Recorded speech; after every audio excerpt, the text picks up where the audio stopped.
Hello, this is Salvatore Vinciguerra. Welcome to the Bellingrath Home Gardens in Theodore, Alabama. The Bellingrath Home Gardens is conveniently located about 20 minutes south of Mobile, Alabama. I would highly suggest before visiting the gardens to visit the local visitor center in Mobile or the welcome centers as you enter the state to get local coupons for attractions such as the gardens and to see what is going to be happening in the month that you will be visiting the gardens. As in this case, the currently blooming flowers are azaleas and camellias and other plants that only bloom at this particular time of the year. This is the map that they give you to tour the gardens with, but you notice from this map that the parking lot is big enough that you could park RVs and other large vehicles before entering the garden, so it's convenient for those types of vehicles. The gardens are very well laid out, and I would highly suggest leaving 3 to 4 hours to see the home and gardens, and there is an extra cost to see or tour the home, and this is something that I think is very nice to view, especially if you're interested in the history of the property and be able to see the inside of the home, which is very nice inside. The other parts of the garden, as you can see from here, you could spend the day picnicking, or if they have special events at the garden, it's a very nice place. You could spend even more than 3 to 4 hours. You could spend half of a day just enjoying the various places and gardens that they offer here. And they do have special events throughout the year that you can attend. If you look on their website, you can find all of that information.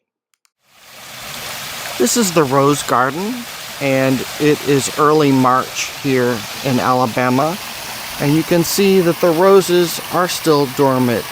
They've cut them back for the winter, as we still do have some freezing weather at this time of the year here in this part of the South region of the United States. And you can see how they've trimmed back the roses in the garden so that in the spring, in about a month or so, they're going to be blooming again. You notice that in this particular garden, the larger roses are on the outer edges of the garden, and then they have shorter bushes coming closer to the fountain in the middle of the garden. And then they have these little pergolas or gazebos alongside, and then they have azalea bushes surrounding the outer portion of the garden.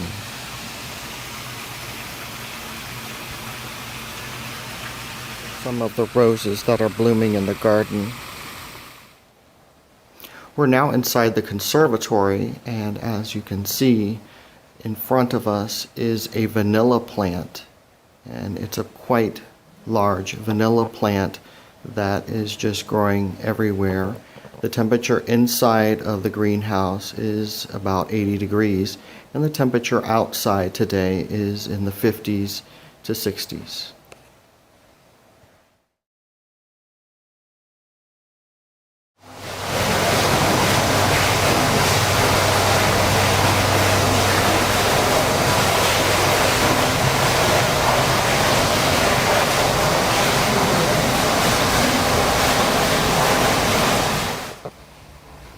Here you can see some Christmas cactuses and some other cactuses that would be able to grow in this very warm greenhouse. Here again is that vanilla plant, and as you can see below that you have a dendrobium, which has many different kikis on it growing off of one another. Then they have a couple of phalaenopsis blooming underneath that. And you can see how they're just growing them in a plastic pot and then a clay pot. And then there's some other dendrobiums that are sticking out here that are not in bloom at this time, but they're in the background.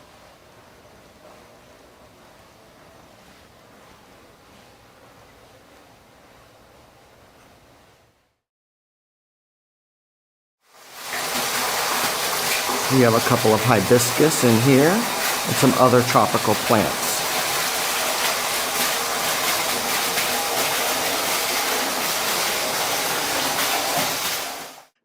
Bellingrath Gardens and Home is the creation of Walter and Bessie Bellingrath. Mr. Bellingrath was Mobile's first Coca-Cola bottler and was advised by his physician in 1917 to buy an abandoned fishing camp on Foul River so that the overworked businessman could learn how to play. It was dubbed Delchamps and was soon being beautified with flowers planted by Mrs. Bellingrath. The gardens began to develop in 1927 after the couple hired a local architect, George B. Rogers, to convert the fishing camp into a country estate. Flagstone pathways, fountains, a formal rose garden, and conservatory were all part of the original design. In April of 1932, the Bellingraths placed an ad in the Mobile newspapers, inviting its citizens out on Sunday afternoon to see the spring flowers. Over 4,700 people took them up on the invitation, and Bellingrath Gardens was born. A gatehouse was installed, and in 1934, the gardens were open year-round. A 15-room home for the couple was completed in 1935, from designs by George Rogers. The house features antique local brick, cast iron galleries, and Old English flagstone to give it warmth and one-of-a-kind styling.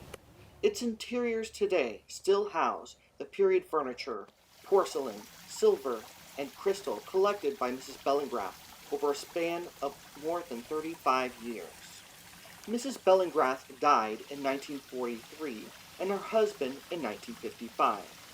As the couple had no children, a foundation was created by Mr. Bellingrath to honor his wife and oversee the gardens and home.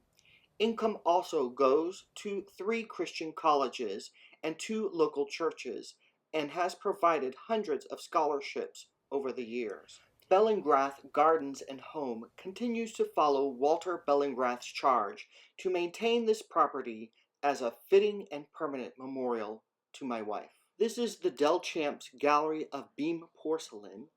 It was created in 1967 to house a collection of beam porcelain given to the gardens from Mobile's Delchamps family, and represents the largest public display of works of American sculptor Edward Marshall Beam. The Bellingrath Museum Home was built in 1935 as the Bellingraths' permanent residence. The 15-room home was built using bricks dating back to 1853 and ironwork from the 1870s salvaged from historic structures in Mobile. It is completely furnished with antiques collected by Mrs. Bellingrath. The home opened to the public in 1956, and guided tours are available daily. Now let's listen in to some of the guided tour.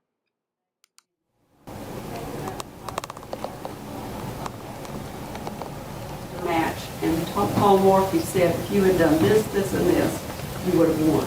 So they realized he was a prodigy of an antique, and she bought it, and it has the provenance. We know who it belonged to.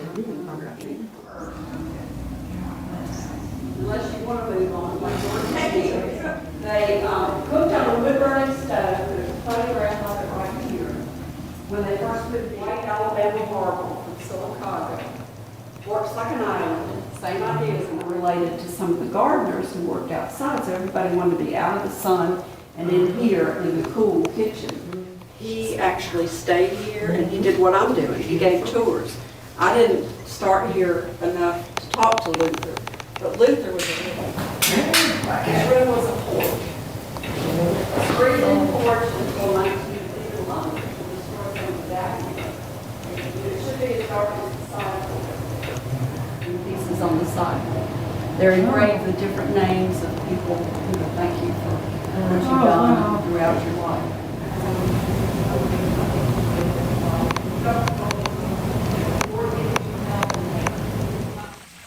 This is Salvatore Vinciguerra. Thank you for watching this video on the Bellingrath Home and Gardens in Theodore, Alabama. If you like this video, please like it, subscribe to this channel, and have a great day. Thank you.